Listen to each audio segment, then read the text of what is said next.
കോട്ടയത്തേക്ക് പോയാൽ കോട്ടയത്തെ എൻ.ഡി.എക്കുള്ളിൽ തർക്കം രൂക്ഷമാവുകയാണ്. പി.സി. ജോർജിനെ പരിപാടികളിൽ നിന്നും മാറ്റി നിർത്തുന്നതാണ് തർക്കത്തിന് കാരണമായത്. ക്ഷണിക്കാത്തത് കൊണ്ടാണ് പരിപാടിയിൽ പങ്കെടുക്കാത്തതെന്ന് പി.സി. ജോർജ് 24-നോട് പറഞ്ഞു.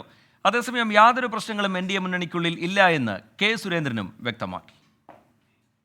പത്തനംതിട്ട സീറ്റിൽ സ്ഥാനാർത്ഥിയാകാൻ സാധിക്കാത്തതിനു പുറമെ കോട്ടയത്ത് ബി.ഡി.ജെ സ്ഥാനാർത്ഥിയായി തുഷാർ വെള്ളാപ്പള്ളി വരികയും ചെയ്തത് പി.സി. ജോർജിനെ ചൊടിപ്പിച്ചിരുന്നു. പരസ്യ പ്രസ്താവനകളിലൂടെ പ്രശ്നം വഷളായതോടെ ബി.ജെ.പി നേതൃത്വത്തിന് ഇടപെടേണ്ടി വന്നു. പിന്നാലെയാണ് കോട്ടയം മണ്ഡലത്തിലെ പ്രചാരണ പരിപാടികളിൽ നിന്ന് പി.സി. ജോർജിനെ മാറ്റി നിർത്തി തുടങ്ങിയത്. തെരഞ്ഞെടുപ്പ് കമ്മിറ്റി ഓഫീസ് ഉദ്ഘാടനത്തിന് പോലും പി.സിയെ ക്ഷണിച്ചില്ല. പാർലമെന്റ് കൺവെൻഷനിലും തഴഞ്ഞു. ഇത് പി.സിയെ ചൊടിപ്പിച്ചിട്ടുണ്ട്. ബി.ജെ.പിയിൽ നിന്ന് സുരേന്ദ്രൻ പങ്കെടുക്കണമെന്നാണ് ബി.ജെ.പിയുടെ പാർട്ടി തീരുമാനം. സുരേന്ദ്രനും പ്രാദേശിക നേതാക്കന്മാരെല്ലാം പങ്കെടുത്തിട്ടുണ്ട്.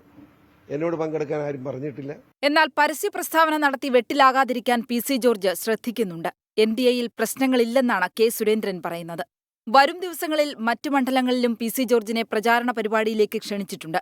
കോട്ടയത്തേക്ക് തുഷാർ പ്രചാരണത്തിന് ക്ഷണിക്കുമോ എന്നാണ് ഏവരും ഉറ്റുനോക്കുന്നത്. നേരിട്ട് പോയി കാണേണ്ട ആവശ്യമില്ലെന്ന് തുഷാർ വെള്ളാപ്പള്ളി നേരത്തെ വ്യക്തമാക്കിയിരുന്നു. 24 കോട്ടയം.